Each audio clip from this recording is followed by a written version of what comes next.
Good morning once more, and thank you so much for keeping it GBS Morning Extra. My name is Tom Muema, as usual. Remember, today we are talking about Punguza Mizigo Initiative and Punguza Mizigo Bill 2019 that has been promoted by the Thirdway Alliance Kenya. And this morning, I'm glad to be joined by the Secretary General, Fredrick Okango. Good morning, Fred. Good morning. How are you? I'm good. You're good to go? Yeah. Okay, we have seen the Punguza Mizigo Initiative has been there for a while, and now it's almost gearing to the last stages.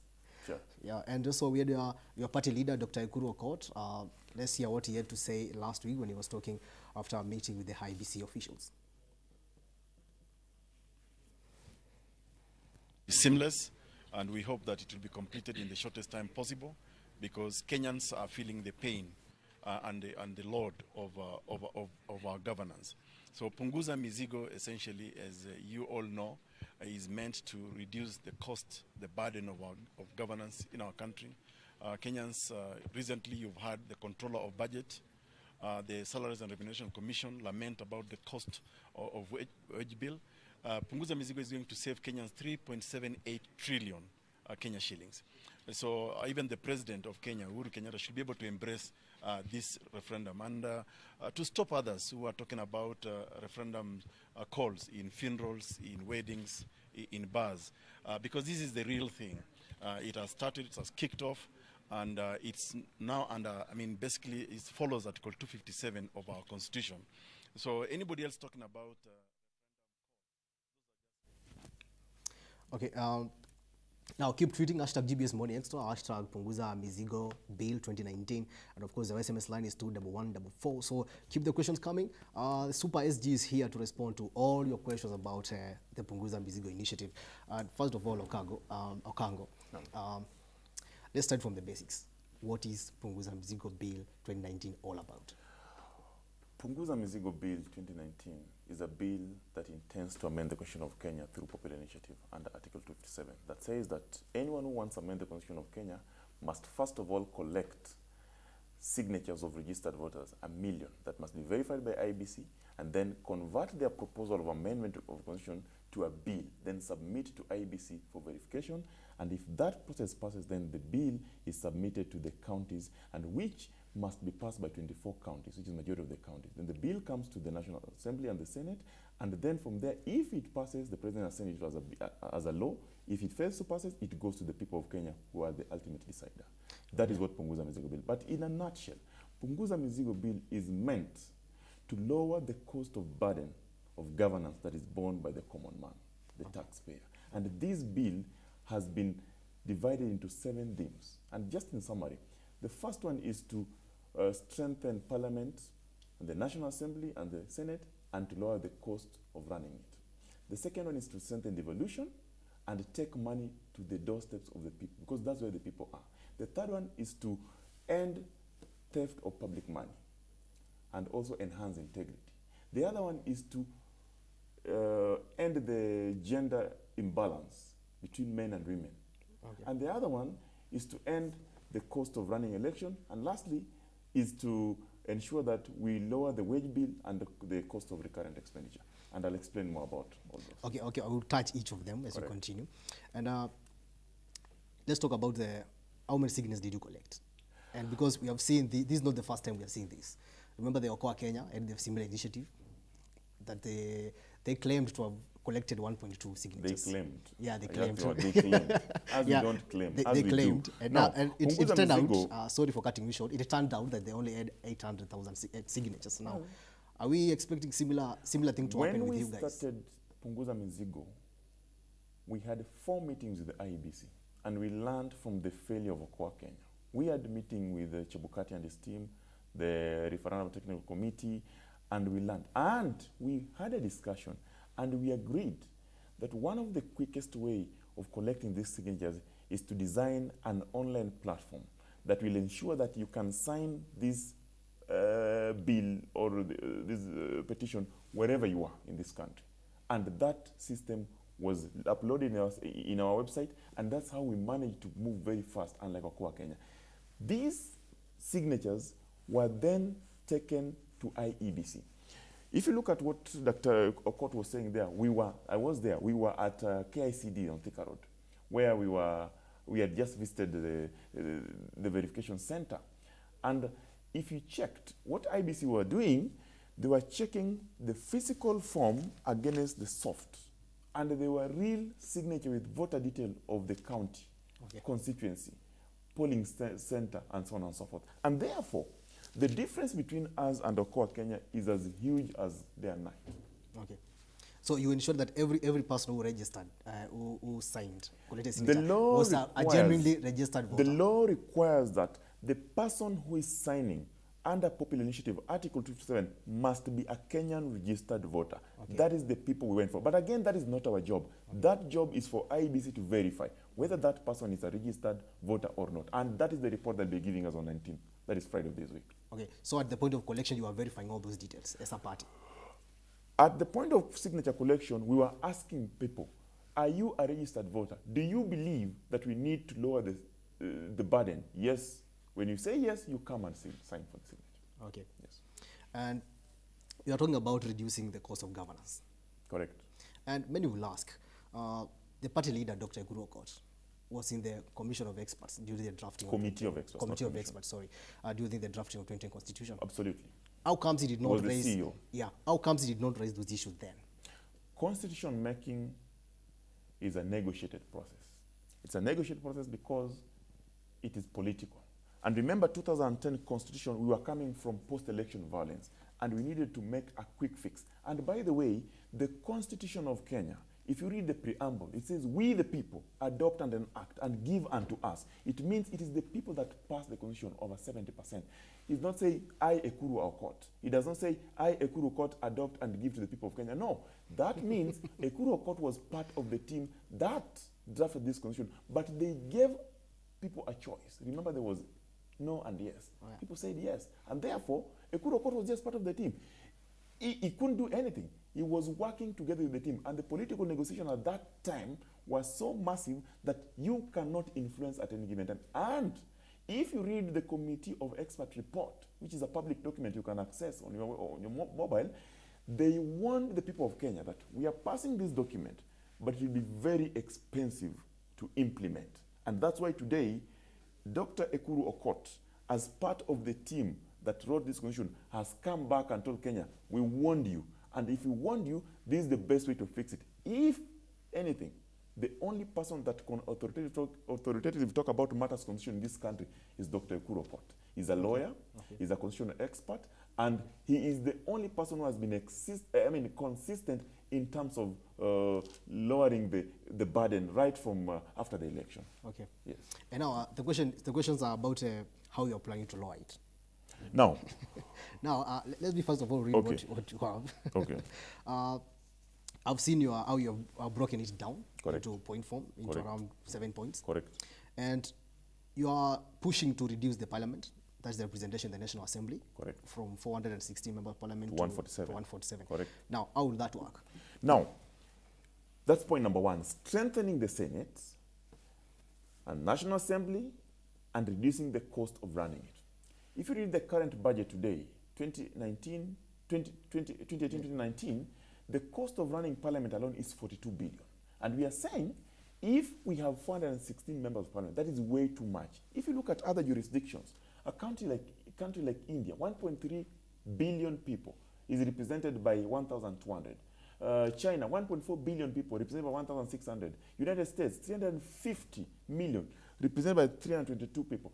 In Kenya, only 56 million represented by 416 members of parliament. We are 400% overrepresented. And we're saying the first thing we're going to do, abolish all the 290 constituencies. Abolish. Then adopt the county as a constituency for the purposes of election to the National Assembly. And that means when you're doing that, each county will have 2 representatives at the National Assembly, a man and a woman. That will give you 94 members of parliament elected. But because we have to respect the provisions of Article 100 that protects the marginalized, the youth, and the disabled, we nominate 6 special interest groups in the format of a man and a woman. That gives you 100 only members of parliament elected to the National Assembly. And at the Senate, each county will elect only 1 senator to the Senate. 47 plus 100 is 147. That will cost taxpayers only 5 billion instead of 42 billion. That is number one. And now the question is, restructuring of these constituencies. Don't you think that some members of parliament might come with a shrewd way of maybe shooting down your proposal simply because some of them would not want to lose their constituencies? Even if they do that, who is the ultimate decider? It's the people, it's not the member of parliament. But remember, we also staring at delimitation of constituency under Article 89 that is coming very soon. It will happen, it have to happen, so it will pass. Okay, so you are very confident. Yes, absolutely. And now you are reducing the wards to be the. We are not reducing. Not the wards. Sorry, you want to abolish the CDF and make the wards the. First of all, Muema, the unit of development in the country. CDF. Sorry, just wait me to finish the question, yes, please. And you want the wards to be the basic unit of development in the county level. Now, we have seen there's been a lot of conflict between the governors and the members of assembly. We can cite Kisumu County. We can cite Taita Taveta County. Nairobi. Yeah. So, how do you think this is going to pan out? The purpose of using the ward as a primary unit of accelerated development, first of all, comes from the point of strengthening devolution and taking services to the people. Between overrepresentation and taking services to the people, the Kenyan people told us we want taking services closer to us, to our doorsteps. And you have asked a very valid question. Now, in every ward, there's a member of that ward called the MCA. This MCA is the person who knows which road has not been fixed, which school has got no desk, which hospital has got no medicine, where there is no hospital. It basically means when you take services closer to the people, you are empowering the MCA to give those services to the people.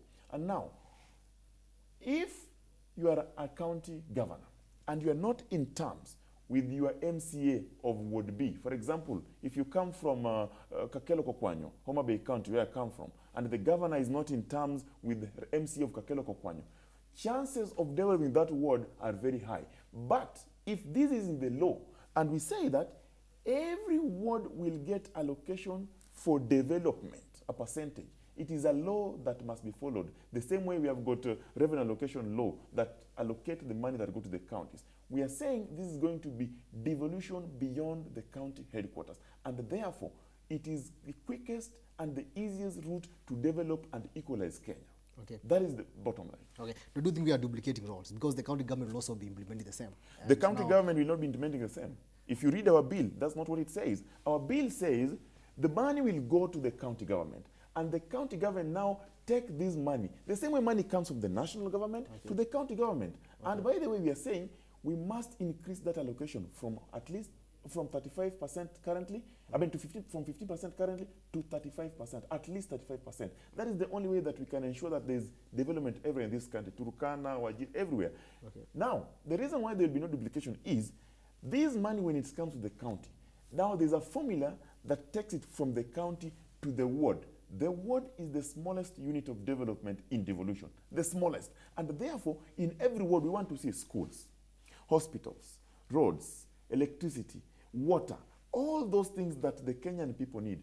If we follow the principle of Article 6 of the Kenyan Constitution, that the people of Kenya are in the wards, and the territories of Kenya are divided into the counties, that is where the people are. The people are not in the cities. They are in the wards and the villages. And that's why we are saying, instead of having so much money at the national executive, that money must now follow people to where they are, the villages and the wards. And there'll be no duplication about that. Okay. And aren't you making the MCAs too powerful? And maybe some governors might see that they are threats to their governance. You know, in service delivery, you must empower the leadership. Kenyan people are represented by the MCA, the governor, and the county executive. That is at the county level. And therefore, the purpose of MCA, if you read Constitution of Kenya, their job is to do oversight, representation, and legislation. And therefore, these are the people that are closer to the people at the local ground there. Okay. These are the people that need to be empowered more than ever. Okay. The governor is a policy director. Okay. He's just like a CEO. Who are the people? Who are with the people? Is the MCA.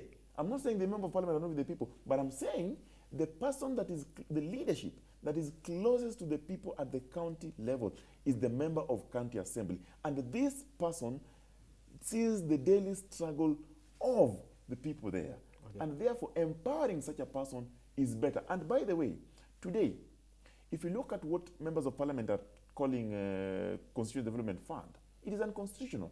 Okay. With the advent of devolution, that money ought not to be there. But they have went back and enacted laws to ensure that they have that money so they can use it for campaigns. Okay. No, that must stop. We must protect and strengthen devolution. And that's what Punguza Mizigo is intending to do.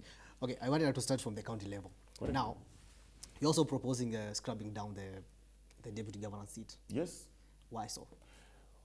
That takes me to the third point, to lower the wage bill and recurrent expenditure.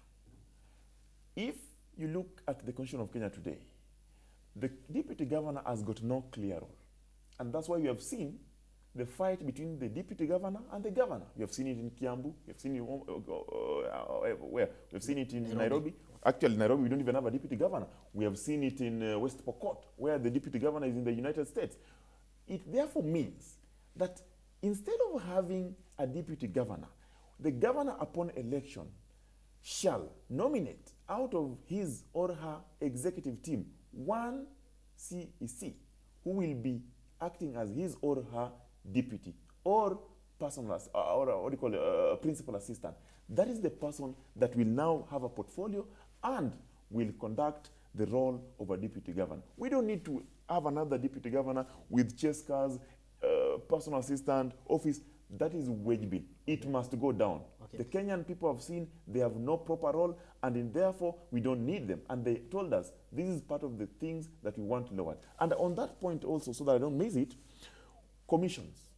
The Constitution of Kenya, Article 250 today, talks that each commission shall have a maximum of 9 and not less than 7. And what members of parliament did, they went and enacted a law that makes the commissioners to serve full time. We have said the maximum number of each commission shall be 5, and this shall serve on the need basis, and their remuneration shall be based on what the advice of SRC. That is both the national level and county level. Exactly. We're talking about commissions. Commissions are national. Yeah. We have also said, why do we need the people of Kenya to be registered every time there's an election? Well, we have got the register of persons. Upon attaining the age of 18, you are issued the national ID, and you're already a registered voter. Why do we need money to go and register them every time? That is a wage bill and a recurrent expenditure that must go down. We'll come to that because there also were some questions about it.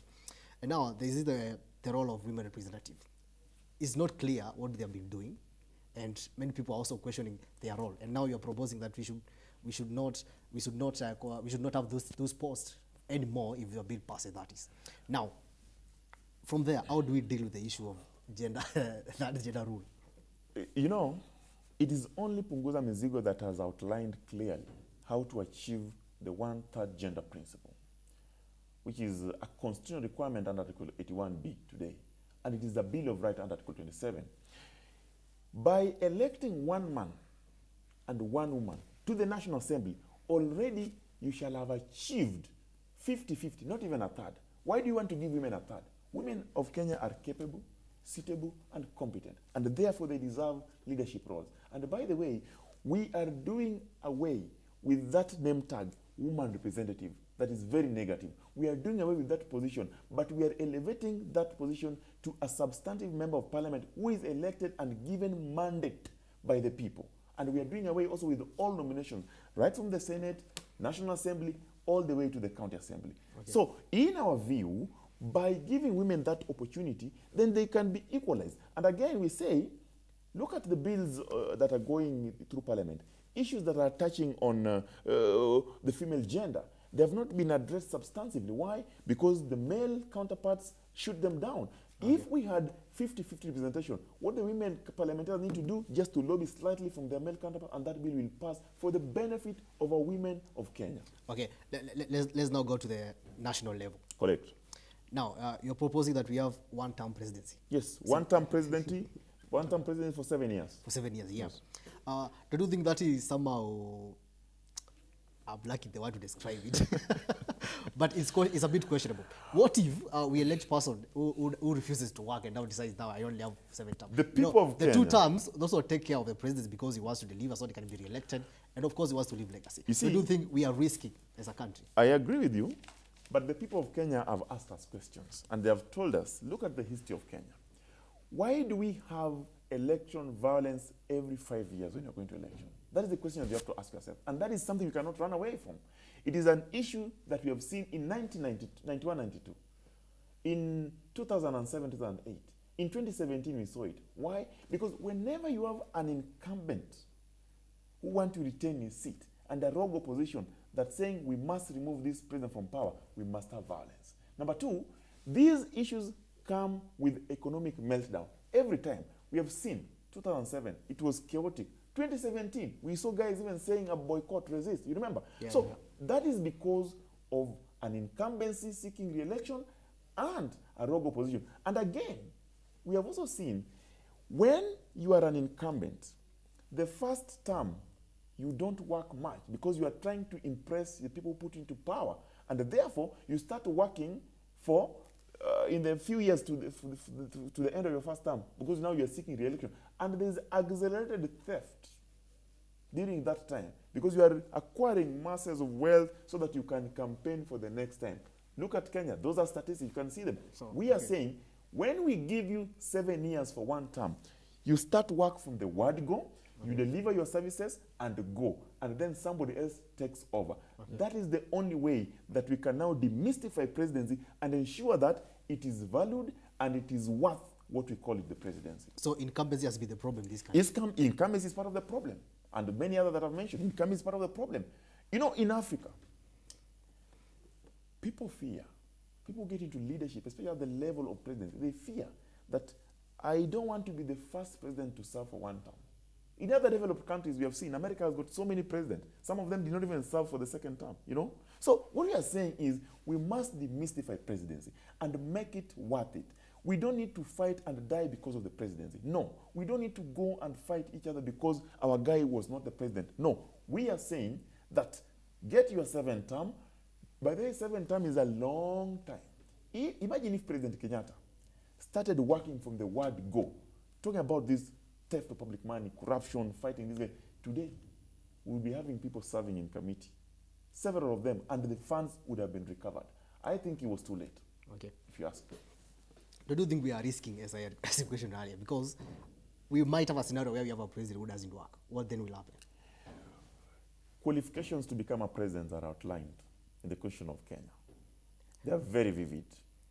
The people of Kenya are advised, choose a leader that can work for you, not a leader that comes from your tribe. And therefore, that's not a question that is here nor there. No, it is not. The issue here is what do we do with that office to make it worth the office that the people would want to see.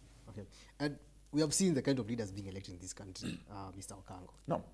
And we cannot just write off that a scenario will come up where we'll elect a president from the word go, we start crying again. I agree. Our politics is so tribal. We have elected people in office, while others, like, for example, I'll give you a case in the governors. Makweni, they elected a professor who is working. Bomet, the same. Nairobi, Kiambu, you know what happened? So what we are saying is, the moment we strengthen the institutions of leadership, and the people see the service that comes from those institutions, then it follows that the person that leading that institution must be somebody who is worth. And that's what we are saying. And that's what we are saying. In amending any constitution is a piece of paper. We must breathe life into that constitution so that it can work for the people. And you have cited very well that our politics is tribal. Yes. And that's not something you can move away from. Yes. Aren't you afraid that maybe your bill might take also the political angle, the tribal angle? Muema, if you read Punguza Mizigo Bill 2019, it is well drafted and crafted. Because recently when you read the headlines, and maybe that's why you have called us here today, is because the MCAs said, bring that bill yesterday. County Assembly Forum chairperson, that is the speaker of all the 47 counties, said, our people have said they want the bill. The Senate said, bring the bill. The MCAs said, we want the bill. those are people that are representing other people, their leadership, their representation. Why do they want the bill? Because they have seen that this bill will benefit the people they represent with whatever level, and that's why they want it. It will be very unfortunate for any leader, especially at the county level or at the Senate, to say that we reject this bill while it is fixing their issues. Let me give an example. As we speak today, the Senate and the National Assembly are fighting over supremacy battle, and they're fighting to the extent that we have failed to pass the revenue allocation bill that is a requirement under budget. We have not. Why? Because the Senate feels we are the upper house, National Assembly feels we are the upper house. In our bill, in strengthening the Senate and devolution, we have said we must now make the Senate an upper house. It provides a hierarchical process and also give them veto power to check the excesses of the National Assembly. We have seen so many, just 1 minute, we have seen so many bills or laws that churned out of the National Assembly that are unconstitutional. Remember, the majority leader said some of the laws that the president signed into, some of the bills that the president signed into law are unconstitutional. And he was wondering, how did we do that? If we had a Senate with veto powers, this would not happen. I'll give you 2 examples. Number 1, Revenue Allocation Bill number 7 of 2018, that requires that while allocating revenue, you must use the most audited accounts under Article 203. Okay. 2017-2018, if you read it, the Parliament National Assembly used a wrong formula, 2013-2014, where the government collected 956 billion instead of formulating it on the most rated audit accounts when the government collected 1.4 trillion. Okay. That means they denied counties over 150 billion. The second one is the VAT Act of 2013 that was passed because of political expediency. The other one was fuel levy, 8%. You remember? Yeah. So these are the things that we are talking about. They are very practical examples. Okay. If we had a Senate with the veto powers that can check the excesses of a rogue parliament like ours today, then that will help a lot in churning out laws that are for the people of Kenya, not for individuals. Okay. So, some will say you have taken advantage of the war between the Senate and the county assemblies. No, we have not. And the National Assembly.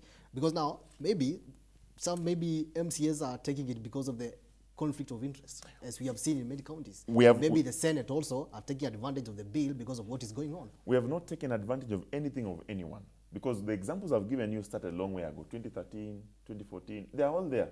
Yeah. Then there was no conflict, you know? Yeah. And we have just highlighted the problems in our institutions of governance and offered a solution. That is what Punguza Mizigo is about. Punguza Mizigo bill is about offering solutions while lowering the burden of governance to the common man who is the taxpayer. So we have not. Okay. Let's not talk about the automation of electors registration. Correct. Now, you're saying we are going to save around 20 billion? 20 billion, yeah, through that. Don't you think we are putting now the commission at risk? Because so many elections from 2002, from 2007, 2008, people have been claiming that the electoral body has been compromised. And now, if you give, could this be now a new chance made to give them to, maybe if they get compromised again, will it be a danger to our elections? Do you know why election bodies, people claim they've been compromised? Because of the institution itself. The institution itself has not come out clear to tell people what they've been doing and how. Now, we want to strengthen those institutions. And that's why we're saying, instead of having 9 commissioners working permanently, and these guys only come on a policy basis, let's have maximum of 5 who are working on part-time, and strengthen the secretariat with the full-time employees, you know? And that is given. Number 2, digitizing the electoral system so that we make it easy for people to vote. Imagine you are in Nakuru and you want to vote for your MCA in Kabondo, Kasepul, or Kakwanyo, Kakelo Kakwanyo.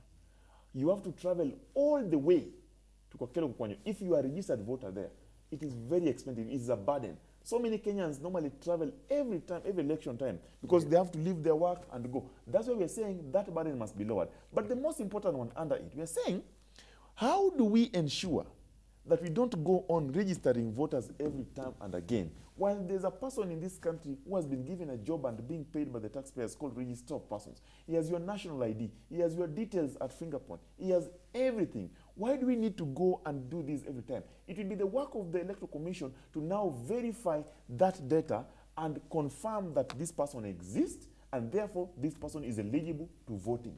Okay. That's it. Okay. Let's now talk about corruption. You're proposing that there should be a punitive action and sentencing should be more severe than it is right now.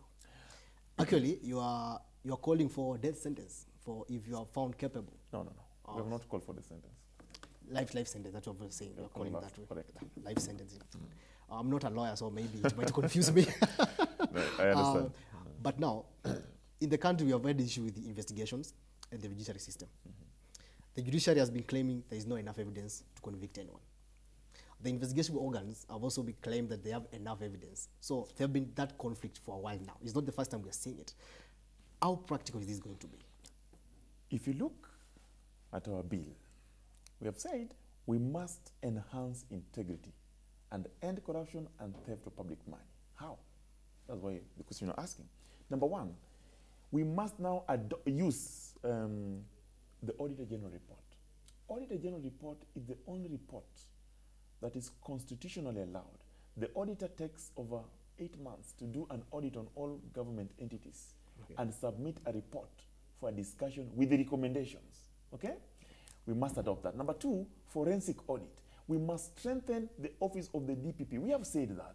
And therefore, we are saying if the ODPP is strengthened by using the Auditor General report, the forensic report, and we lower, at the judiciary, we lower the timelines of executing these cases from, I don't know how many years, to 30 days and 45 days maximum, with 15 days of appeal, then we shall see the fruits. And therefore, it will be very easy.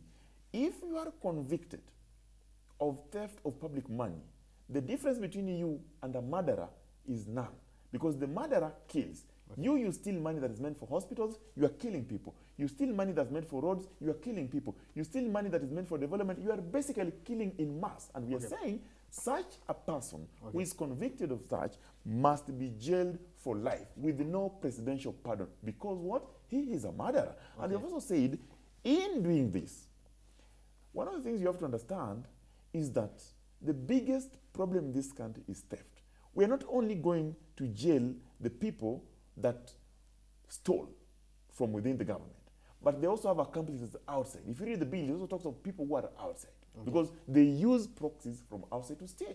Okay. Basically, that's what we are saying. Okay. And conviction has been a problem, as I had said earlier, in this country. Actually, from the era of Goldenberg up to now, no one has ever been convicted. There are quite a number who have been convicted. I'm talking about the big fish. Yes. They only convict the small manage there, down there. Yes. Now, don't you think it's also going to be a challenge again? I don't think so. Or you are confident I don't that think so. this is going The to work? court of law uses the evidence before them. What we are trying to do, we are trying to enhance the evidence that will be appearing before the court of law. And that evidence will come from the Auditor General report, from the forensic audit, and so on and so forth. That's what we have done. We are making the office of the ODPP to do thorough investigations. We're also making the work of the police very easy to ensure that when they arrest you, you are taken to court immediately, and the court has got the shortest time possible to find you culpable or not, and therefore proceed to either acquit or convict. Okay. Now, let's not talk about the process. If the IBC approves. When the IBC. No, it's just a matter of when now. It's not if. When. Okay. Now, at the county level, because the bill has to go to the county assemblies. Now, how much have you lobbied to ensure that when it goes there, it's just within the three stipulated months, and then, of course, it goes to the next Muema, level? as you're aware, the MCAs at the county level, in the county assemblies, this is their bill. They are waiting for it. They have said through the CAF chair, Dr. Okot and Punguza Mizigo team, bring the bill. The bill will pass. I can assure you. Okay. As you are aware, the senators have said, we have had enough fight with the National Assembly. We needed a solution. Thank God, Dr. Okot and team, you have provided the solution. Bring the bill. Okay. And therefore, what I'm saying is, In our view, we know for a fact that this bill, the moment IEBC announces on Friday that the promoter with Thirdway Alliance has met the constitutional threshold of conducting a popular initiative, and therefore we are taking the bill to the county assemblies, that is the day that the discussion will move to the counties. And therefore, they will debate it. The constitution requires that it is passed by majority of the counties. Majority of the county means at least 24. That bill will come with 2 certificates, one to the National Assembly, one to the Senate. And at the Senate and the National Assembly, it will be discussed again. If they fail to pass it, that bill will move to the people in a referendum. But we want to ask them, please, members of Senate and members of the National Assembly, particularly members of National Assembly, pass this bill so that we can lower the mizigo of referendum again. And then the president will just assent to it as a law, and then we'll come. But if they don't want, and they feel that there's a lot of politics in it, they will go all the way to the people. And the people of Kenya, they have said, you have seen Wanjiku saying, tumechoka, ponda mechoka. They have said, we want punguza mizigo. They'll pass it by mid-morning. And we'll have now, the major question is about the National Assembly. Have you talked to the National Assembly? How many MPs are supporting this? You know, when we were collecting these signatures, there are quite a number of members of parliament who came to us and said, this is what we want. So there are quite a number of them out there who believe that this is the best thing. They're just there, silent. Like any other who signed, they're just silent. So they're many. And the process stipulates that if any of the houses fails to pass it, it goes to the people. Yes. Now, are we expecting a scenario where both houses will pass it?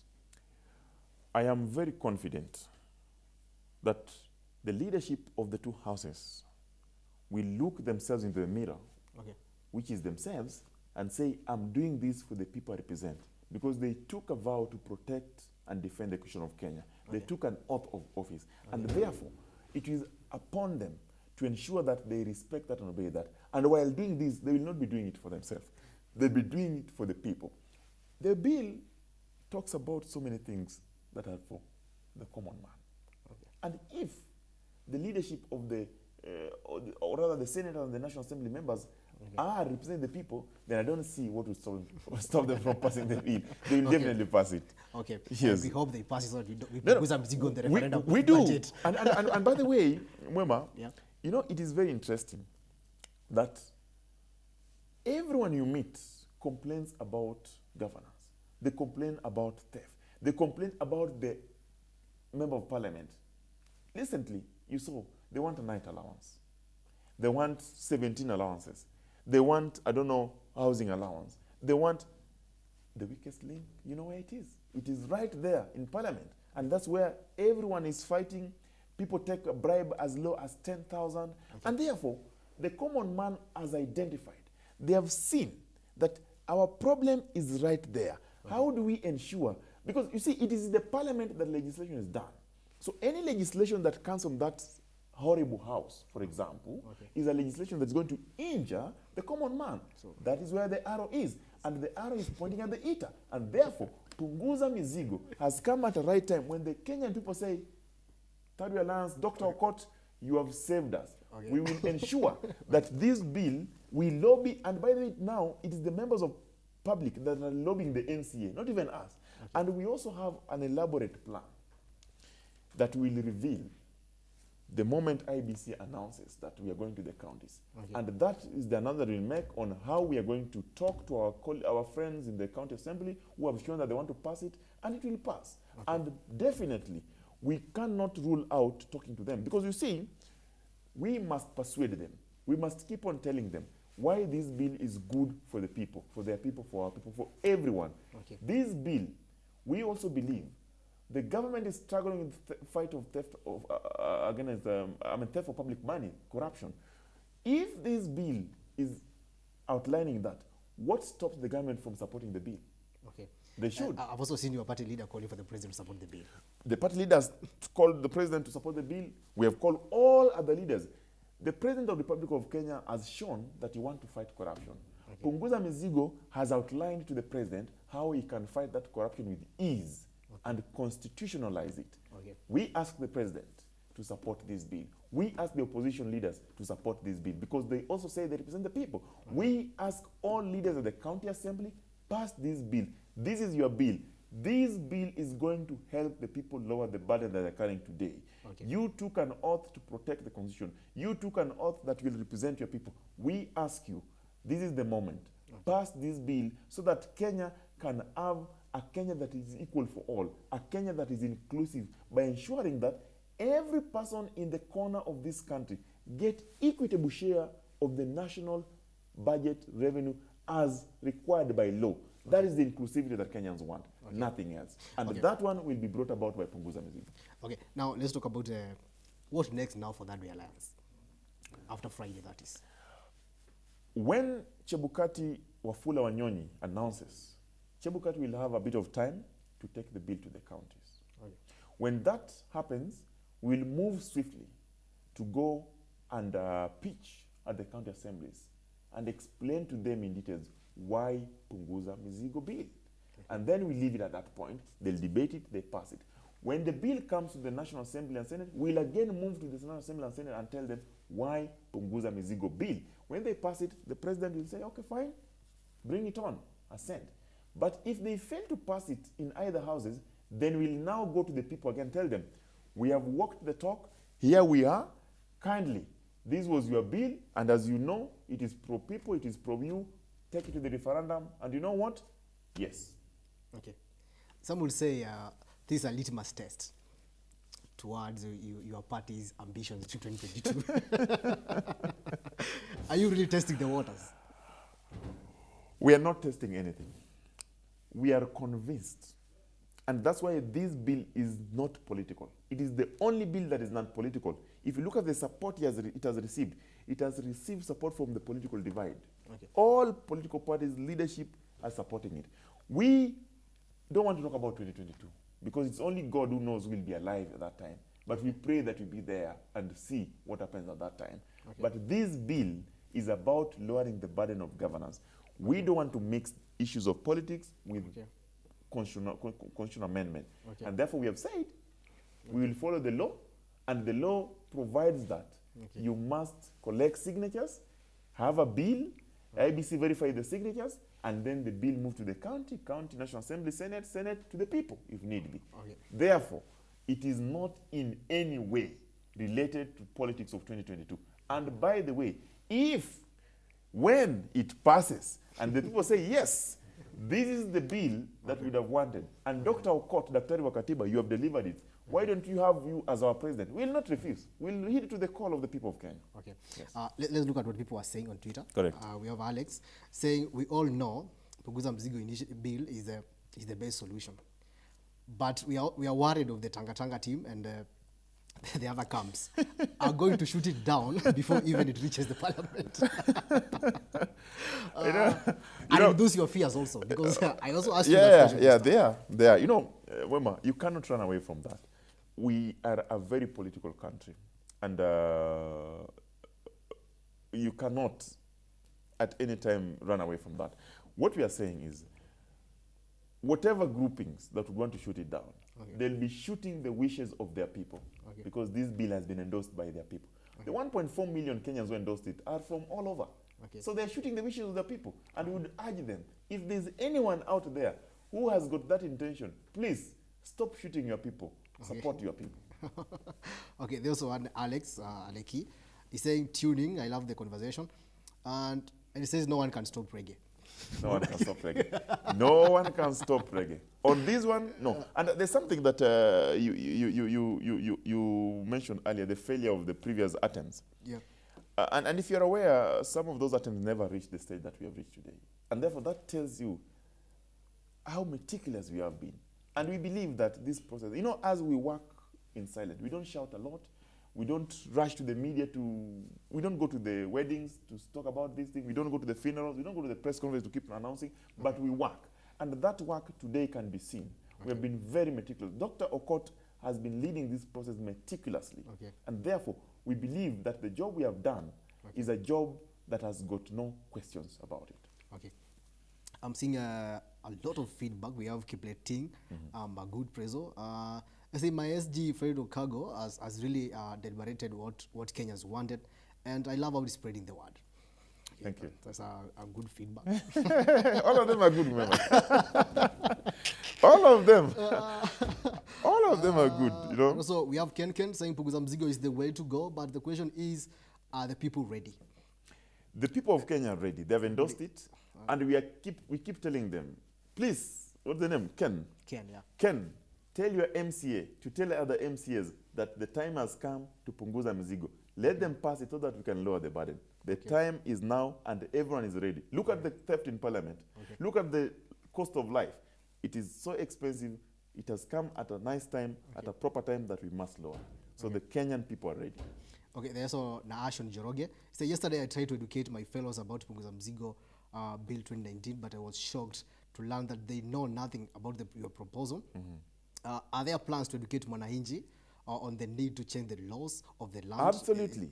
That's what we are doing here. Absolutely. We are all over. When you go to our website, www.thirdwayalliance.com, the bill is there. You can download it, you can read it, you can tweet us, you can reach us through our number, everything. We are going to the people, we are asking the people.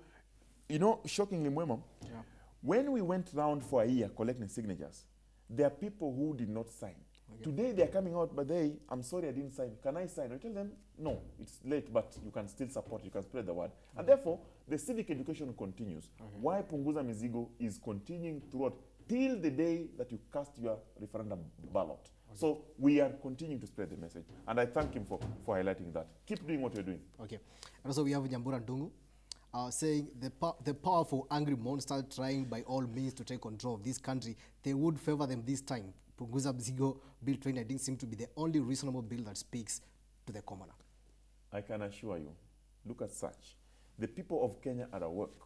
They have seen there are certain quarters who are trying to do something. But they have also seen this Punguza Mizigo team that have expressed themselves. They have put 16 cogent reasons why you must amend the constitution. And this is for the people of Kenya. And we ask any monster, if any, I don't know whether there's any, I've not seen, if there's any monster that would want to stop this thing, please, monster, don't do it, because the people of Kenya want it. Okay.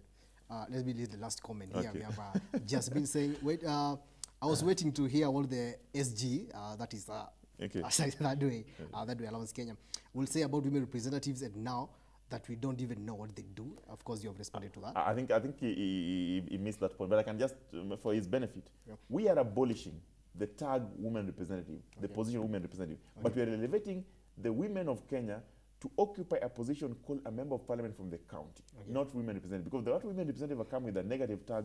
They have been told they are decorating, they are flower girls, they decorate events, they don't know what they're doing, and therefore we would want them to be substantive and to present the people just like their male counterpart, who also enjoys the benefit of being a member of parliament. Okay. Yes. And as we wind up, now I want you to talk to the Mwananchi back at home.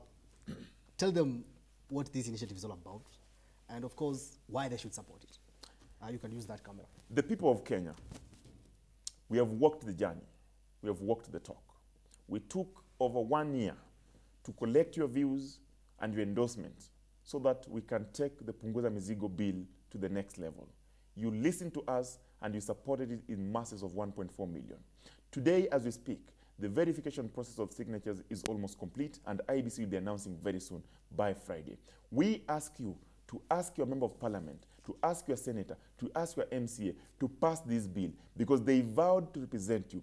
If this bill represents your views, if this bill helps lower your burden that you're carrying every day, then they have got no obligation but to help you pass this bill through their leadership, so that we can have a lighter load, so that we can have no load, so that we can lower the mzigo they're talking about. The burden of walking kilometers look for hospitals, the burden of walking kilometers look for school, water, electricity, and everything of everyday life. This is the time, this is the solution. We ask you, the people of Kenya, when the bill finally gets to the county, tell your MCA to pass it. When it gets to the National Assembly and Senate, tell your member of parliament to pass it. And therefore, it is your bill. It has been well, it is good. This is the bill that we've been waiting for. It is here now, and we say Punguza Mizigo is the only way, is the real deal. Okay, thank you so much, Fredrick Okango. Thank you, asante sana kwa kuja. Thank you so much. I appreciate it. Hope we'll have you more in the show, maybe to deliberate on other issues. After Friday, you'll be calling me because this will pass. And then we'll have a discussion. I can even send my party chairman. I can bring Dr. Okot. I mean, we really appreciate. Correct. Okay, thank you so much. And of course, the conversation continues on Twitter, hashtag GBS Money Extra, our SMS line 21144. Continue talking, Punguza Mzigo Initiative. What are your questions? The party always responds to your questions on social media platforms. So just keep tweeting, and thank you so much for keeping it GBS Money Extra. See you tomorrow.